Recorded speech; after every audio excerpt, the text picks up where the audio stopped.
Now that Starship optimization is behind us, it's time to upgrade that exosuit. So let's fix up that jetpack.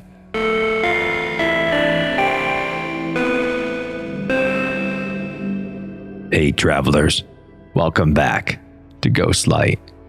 It's been a couple of months, but with the completion of my Divert Your Power video, we officially closed the door on the Starship Upgrades series here at Ghost Labs. But that doesn't mean we're ready to hoist the mission accomplished banner just yet. It's time to look inward. No, not for a period of self-reflection, but to try and optimize the very exosuit that's been keeping us alive in the simulation these past 7 years. It's time to stop listening to the whispers of your in-suit AI, who's likely trying to lure you to your demise, and time to start rolling those sweet X-Class modules. They say you have to walk before you can fly, but what do they know?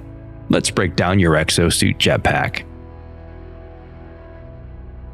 Now, you may have seen a few live streams where me and a few of my Spectral Vanguard compatriots had a blast engaging in some multiplayer PvP deathmatch fun. Now those sessions really got the gears in this borrowed Korvax shell grinding. I started to ask, what's the best combat loadout? What's the best exploration loadout? You would think the answer was as many max stat X-Class modules as possible. Isn't it that easy?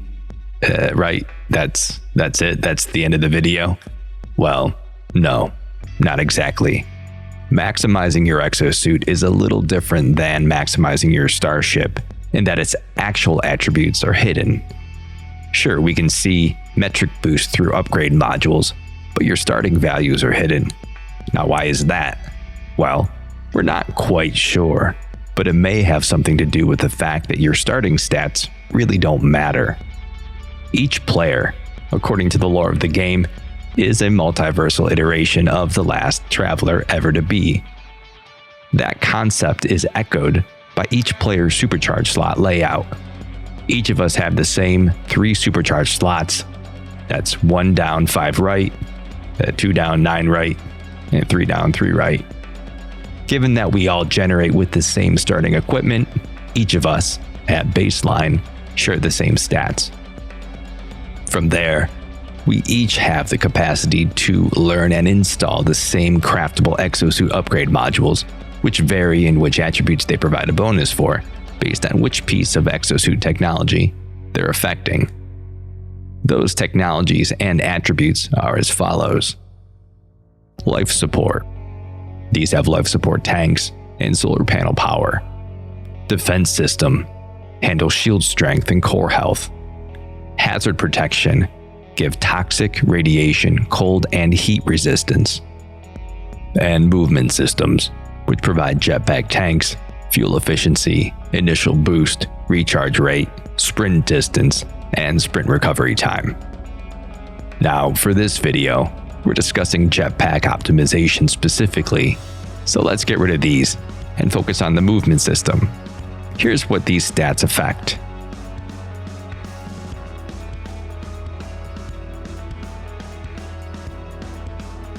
So let's get into it.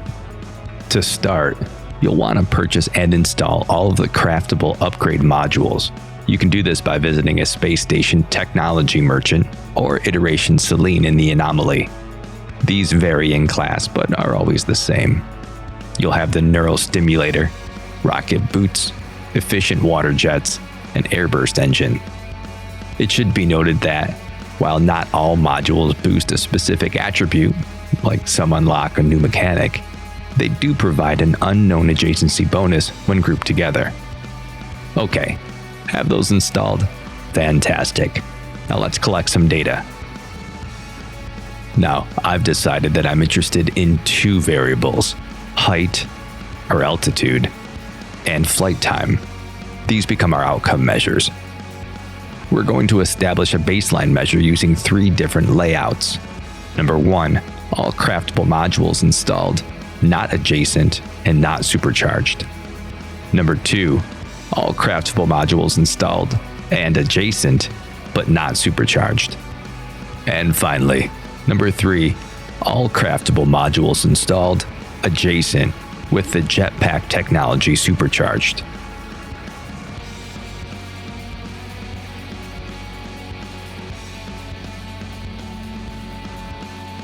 Okay, after some testing, here are the results.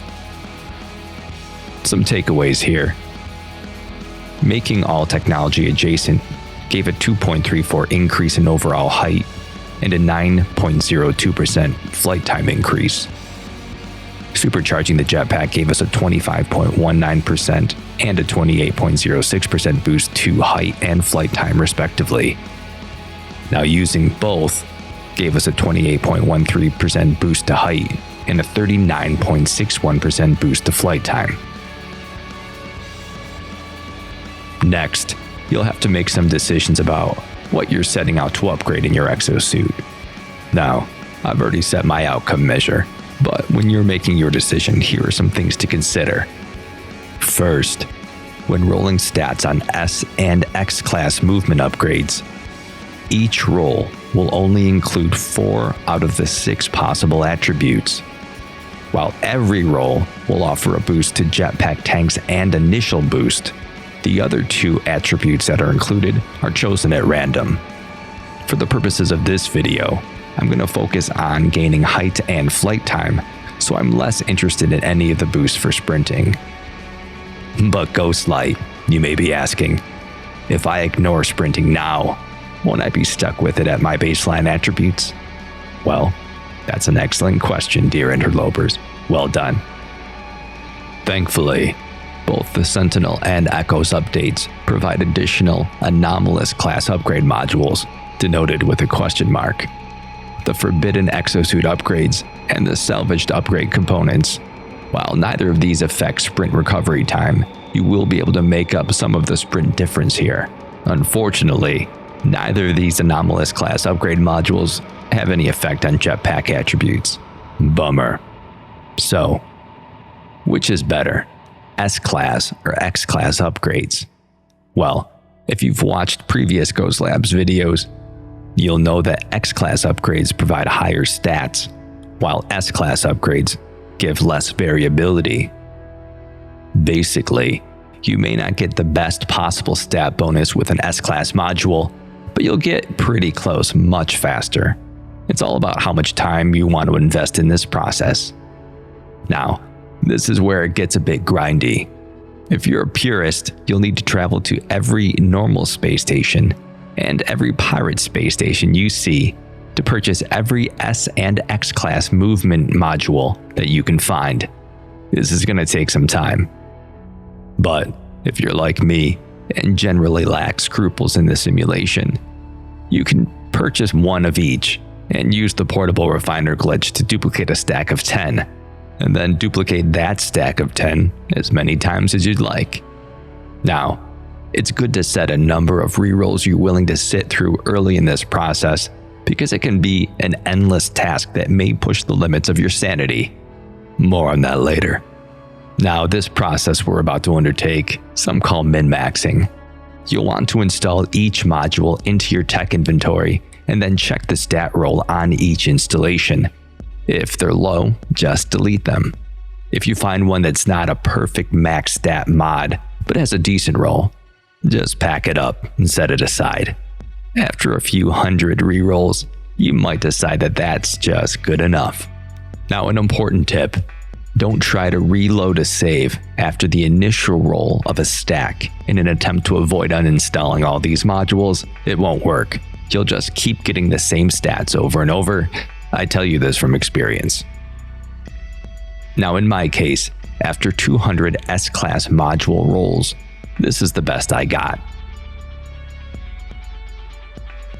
So let's package that tech, duplicate it twice, and install all 3. And now we're going to run our test again.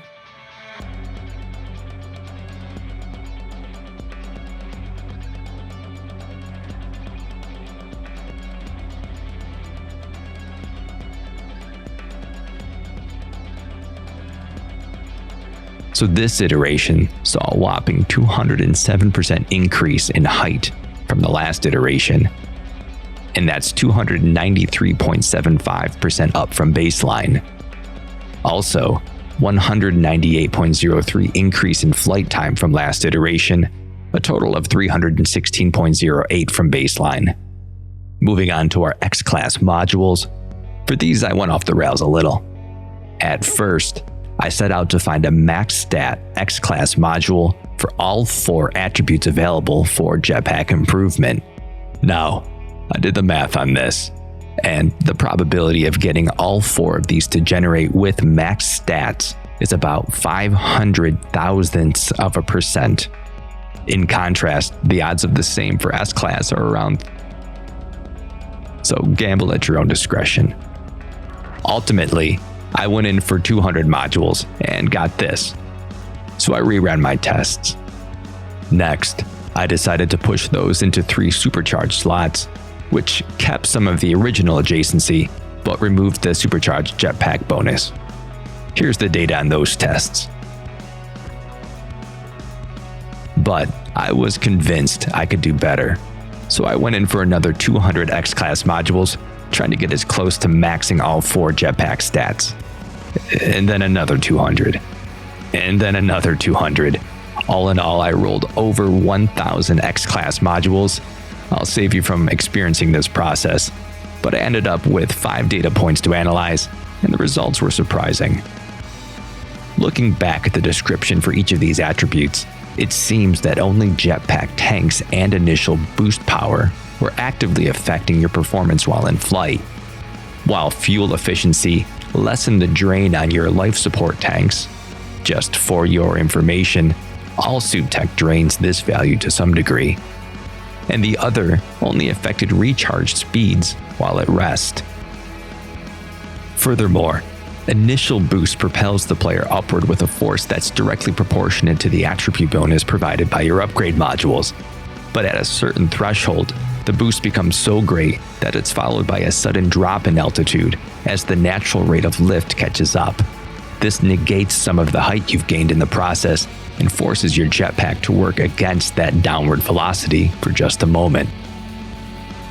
With all that said, data analysis of how the variables of each module correlate to our 2 outcome measures, that's height and flight time, show the only metric with a statistically significant correlation is jetpack tanks, with a p-value of 0.0266, if you're into that sort of thing. So what are my takeaways? Given the extremely low probability of obtaining a max stat X-Class upgrade module, in fact, I wasn't even able to find a seed for one for those of you using save editors, your efforts are best focused on the areas where you find value. If you're like me and you strive for altitude and flight time, then focus on jetpack tanks.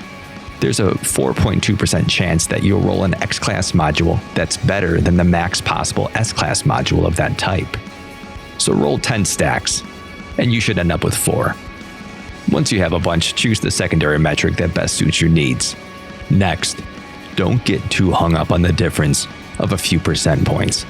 The difference of 10% at high levels means only 1/10 of a unit in height and 3 to 8/10 of a second of flight time. Now, are these modules worth the trouble? Well, yes. Ultimately, my top-performing X-Class modules, when supercharged, delivered a 360% increase in height and a 378.4% increase in flight time over our baseline metric. Even my lowest-performing module, a non-supercharged S-Class, gained 293.8% and 316% increase in height and flight time respectively. So, putting it plainly, your efforts will definitely be rewarded, but this may not be an area where you need to strive for perfection. And that's it. I hope this video is helpful in guiding you on your EXOSUIT optimization journey. Please like and subscribe. Hit the notification bell so you don't miss any future videos. And as always, sweet Rift Walkers, I'll see you tonight.